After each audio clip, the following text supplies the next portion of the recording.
Hi everyone, it is Friday and it's after 1 p.m. and that means it's highs and lows time. So we're here at Haymarket Media office in Hong Kong, and I'm Robert Sawatsky together with Sun Jen Kung and Matthew Miller, and we're going to be running through some of the stories that we were looking at this week, starting with changes at Cannes, the big advertising and marketing festival of creativity, which wants to return to its roots and be a bit more creative as well. So a brand new structure to the festival came out, and this is in response to a whole raft of kind of criticisms that came out and probably exploded during the festival last year, largely when it was leaked that Publicis would not be entering awards for the coming year, would instead invest in Marcel, which is their AI initiative. And at the time, kind of while we were there, it invited a lot of soul searching about kind of what Cannes is about, what it should be about, what's at the festival, is it too extravagant, etc. So the large of the criticisms were that the focus on creativity had been lost. We saw a lot of new businesses come in, the consultancies like Accenture, etc., the ad tech firms. There was IBM and so on were some thought taking over the festival, making it too much about business. Criticisms about that it's too much focused on making money for the event itself. I think WPP said that it was a little too focused on that. Mm-hmm. There was also just a criticism that it's too expensive for agencies to send so many people there, and there's so many categories, and it just became such an expense for brands and agencies to deal with. So a whole raft of changes. They set up an advisory committee. This is now what their response is, sort of a streamlined program. It will now run 5 days. It used to be 8 days, pretty much from the Saturday to the Saturday. Now it's going to be a Monday to Friday affair. There are sort of new category tracks, so they streamlined the subcategories were cut by 120. There are new tracks in terms of reach, communications, craft, good, impact. They sort of made changes to the category structure. Each work now can be entered for a maximum of 6, to win a maximum of 6 lions, and that's avoids the pile-on effect where you have some, campaigns that would be runaway hits and would walk away with so many. And also that people will just put things in the categories that make the most sense rather than spamming all of the categories that remotely make sense, I think. Yeah, it's good. The point system is going to be tweaked as well, and there's kind of more rewards for creativity, and I think on the whole the rewards for greater effectiveness and for titanium, which is for really groundbreaking work, those are going to have higher rewards there. So that's to address the issues of putting the focus back on creativity, and as well they announced a movement to sort of separate some of the commercial and brand work from the NGO and charity work over time and to work in a transition.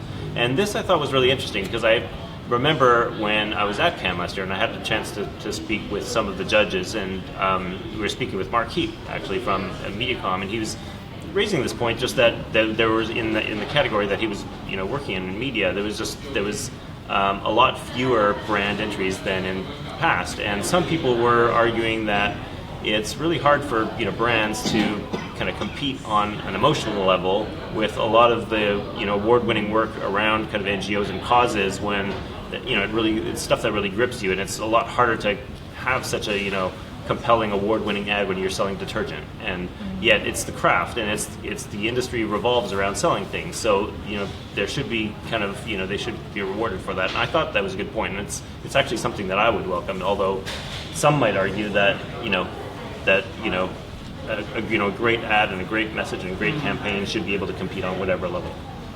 What has been the response from the holding companies, those who are critical about Cannes? I figure that WPP still hasn't come out with any statement. Right. Yeah. So I mean, that's the thing. I think the most vocal and have been everyone was watching Publicis and WPP for their responses. Publicis very quickly came out and sort of commended this effort. WPP did not, and we reached out actually to WPP and asked if they wanted to make a statement. They had nothing to add at this time, which I think it says something. They're probably not probably hasn't addressed all of their concerns yet, but we don't know. They haven't come out with an official statement around it. But a lot of changes, even around the expense of it as well. There are some changes there in terms of making things cheaper for delegates, which I'm sure everyone who is attending that would welcome.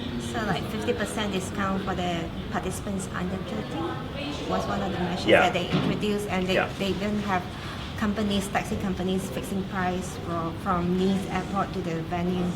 So because you had problems with taxi fares. Well, I mean, for those that would arrive and just want to take a standard taxi, it does add up. For those that are on the high level, they could take a Uber Chopper that was offered. So there are different rates. There is always the bus and so on. So there's to be honest, there's ways that kind of people can cut things down. But they even made a deal now with the restaurants in terms of offering some kind of reduced fixed price meals that it kind of adhere to a lot of the companies standards when it comes to travel and expenses. So I think that will address some of the concerns. That was good. On the whole, I think that we haven't heard many people being ultra critical of the changes that were made. So I think it's generally been perceived as definite sort of step in the right direction. So it'll be interesting to see what the dynamic is next year, and making it more compact might add also even more kind of spark and life for those days that it's on. So interesting to see. It's a high. It's a high. I consider it a high for the weekend. Sure. There were a whole slew of earnings as well this week, and I think each of them had individual highs and lows in them. We had earnings from Dentsu, ADK, and Havas. These are third quarter earnings, so we saw their performance over the past 9 months. Like I said, so Dentsu organic gross profit fell about 2.1% in Q3. They kind of did make a statement that some of the work reforms that they have had to implement, which we know about, had some costs also attached to them. I don't think that it's the major reason, but everyone knows that this has been kind of a bit of a tough year, so everyone's struggling to make as much profit. Digital and M&A sort of helped them as well. ADK saw a pickup in their international business, but billings were flat. And with Havas, we saw kind of globally there was sort of modest improvements, and I think in Asia they did a fair bit better.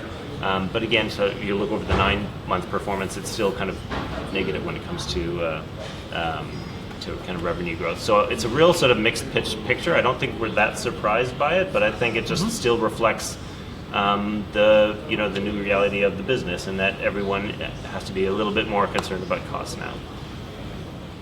And that's coming through. Also, we had earnings from some of the platforms too. So Jen, you were looking also at Tencent. So Tencent has again it's no surprise that their quarterly earnings was just inflated, and analysts were catching up with how much more they could forecast for the next quarters. But in terms of advertising, in terms of its revenue, gaming is still contributes to the core of its earnings, because Tencent is the biggest publisher for mobile games in China, and they have also acquired Riot Games, the publisher for League of Legends. So, but advertising forms 17% of the revenue, but it's one of the revenue stream that they are intend to grow, because they are still lagging behind Alibaba and Baidu and Total for the domestic market. So for that, in September this year, they have opened a bureau in US to tap the US American advertisers for the Chinese consumers in China, for the mobile consumers in China. Because in terms of advertising, as we have mentioned last year, for the single stay forecast, for the single stay stream that we did, advertisers for products, they still intend to advertise on platforms such as e-commerce platforms for Alibaba and Baidu for product search, rather than on social media for WeChat Moments, because currently WeChat limits the number of advertisements that its users can see to one in a day. So because they also do not want to turn users off from its platforms. I think that Tencent's made a point of that, right? Yeah. Just making sure that they don't do that. I mean, I guess the analogy there was Facebook as well, right? When it started was because at the beginning wanted to develop, more stickiness before, just introducing ads. But then once they come in now, they're gradually ramping up, and we're seeing the difference there. For their internet mobile advertising, their market share is currently still 12% forecast for this market compared to 30 something for Alibaba. But having said that, what Tencent can offer advertisers is they have a lot of data from the users, from their social behavior and all, because they have a portfolio of content and entertainment. They can also offer advertisers a lot of content marketing opportunities for all their video platforms, because Tencent currently has about 43 million subscribers on its QQ channel. It's one of the biggest video platform currently in China. The other platform that we wanted to mention was Line, which reported 9-month financial results this last week. And the interesting part for them was that they're also increasing their advertising share. So actually, their advertising business is up 48% compared to the previous 9-month period, and that's now reached $412 million. And they attributed that mainly to ads within their Messenger app, but also performance-based advertising in like the newsfeed that you experience if you're a user of Line. At the same time, their game revenue actually fell. So they sort of seem to be converting, to more of an advertising and they've made the messaging platform work much the same as it works for WeChat. So Line is kind of an interesting, it's an interesting company to watch because they have their fingers in a lot of different areas. They also have an AI assistant and smart speakers and a number of other products. And the whole retail and the whole line, of friends. course. Yes. They have food delivery in Thailand as well. That's right. That's right. And they have also launched mobile payments in Thailand a few years ago. Mm-hmm. Yeah, so I guess if there's a low for Line right now, it's that they're not really seeing user growth outside of Japan.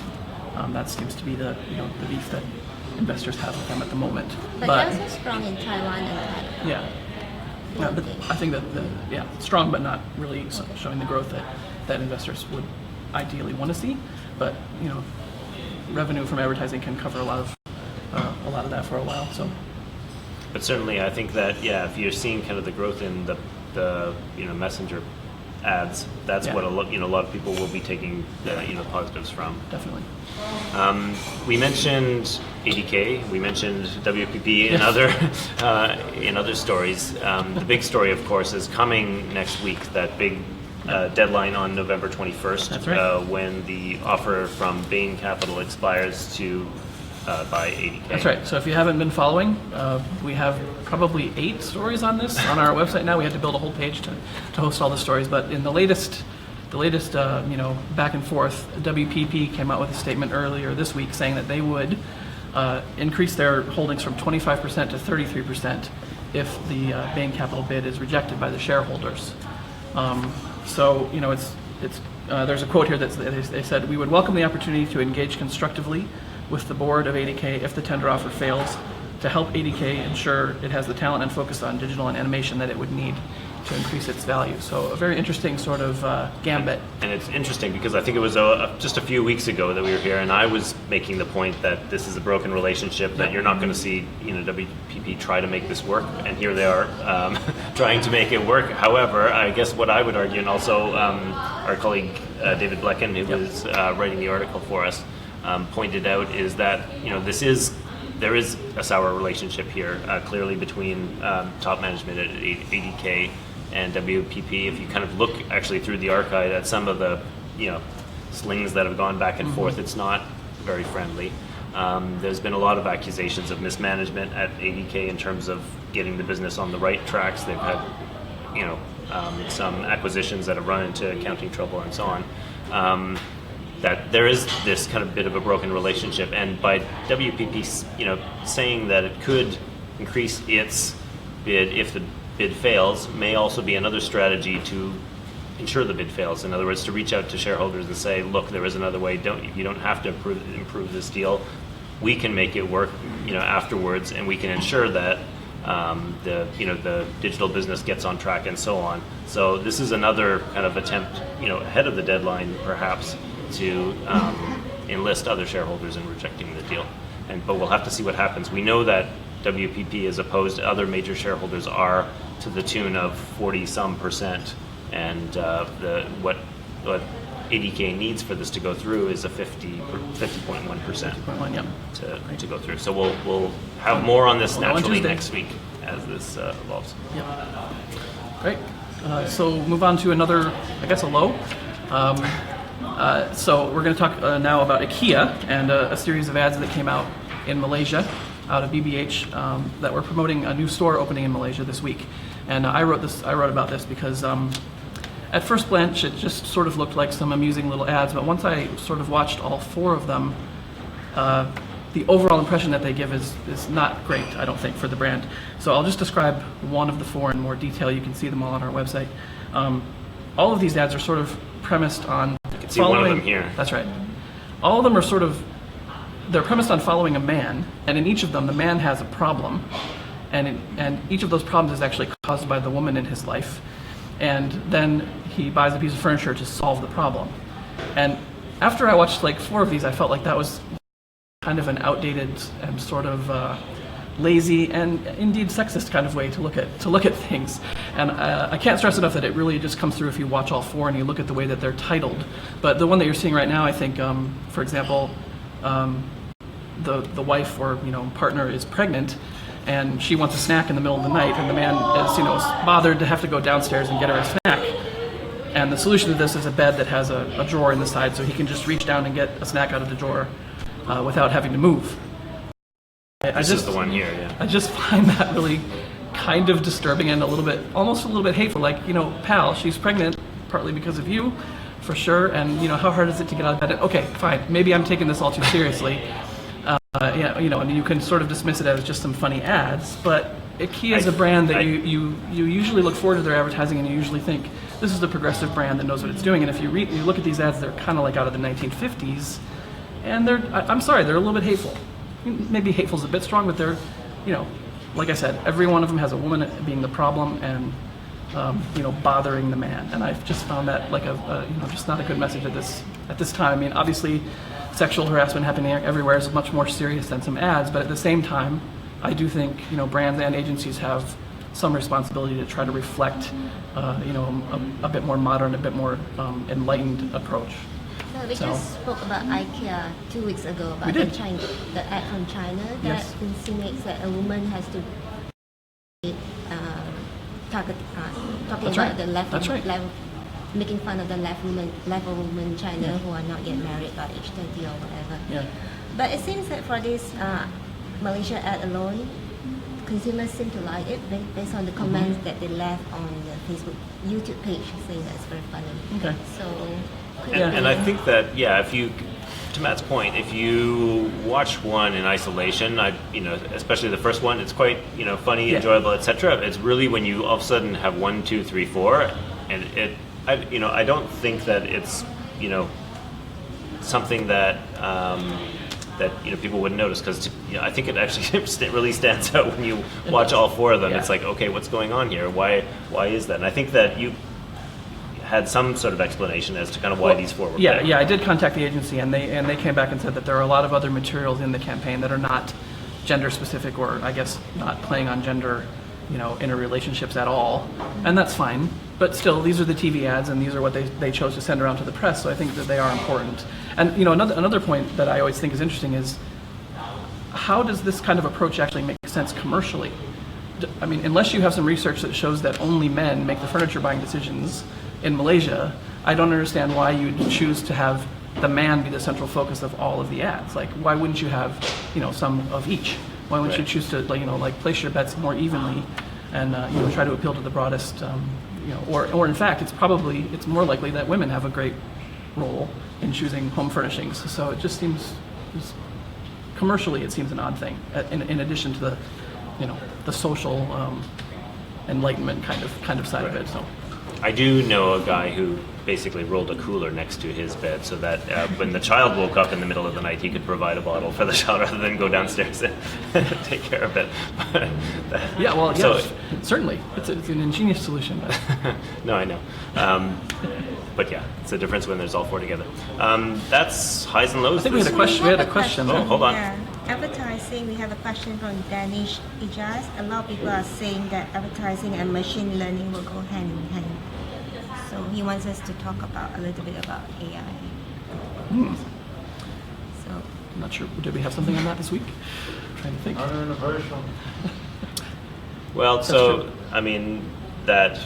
Sorry, the question was that Advertising and machine learning. and machine learning will go hand in hand.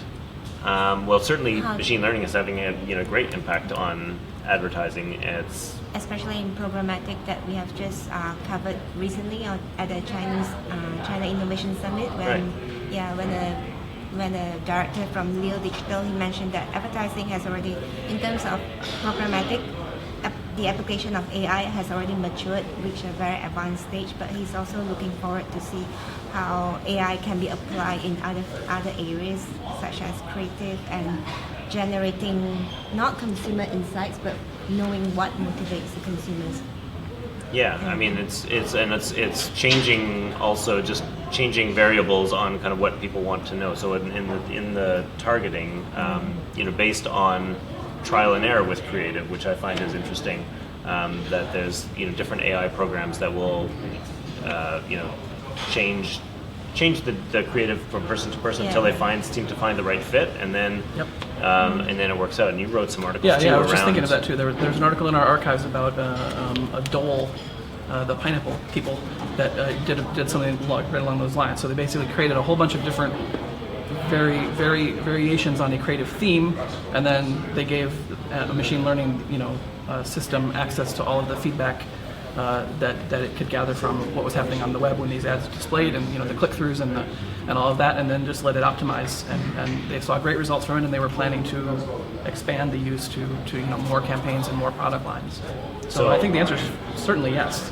Yeah. It's just a question of how quickly and how completely we'll see it transforming things. Yeah, I mean, what was interesting was, I think PhD wrote this look ahead at kind of the future, etc., and they were looking at to the point when an AI would basically on its own create a Spikes Grand Prix winning ad, etc. We're not at that stage yet, and I don't know if where you're looking at that kind of thing. But once AI sort of gets involved with creating its own creative to go with things rather than even just pulling from different selections that are pre-made, that's when things could get really interesting. We'll be watching that. And then after that, an AI will win an Agency of the Year award, which my clever segue into just a reminder that we posted all the shortlists for the 5 regional sections of the Agency of the Year awards for this year. Earlier this week, and today we added the Agency Network of the Year shortlist, so all those are right front and center on our homepage, and you can go and check them out. And if you're on there, or even if you're not and you just want to come and see the spectacle, we have 4 awards events happening in December in Mumbai, Shanghai, Singapore, and what am I missing? Japan. And Tokyo. Yes, that's right. Thank you. Sorry, Japan. Right. So that's it. Check out the site, and we'll see you next week. Thanks for joining us. Bye-bye.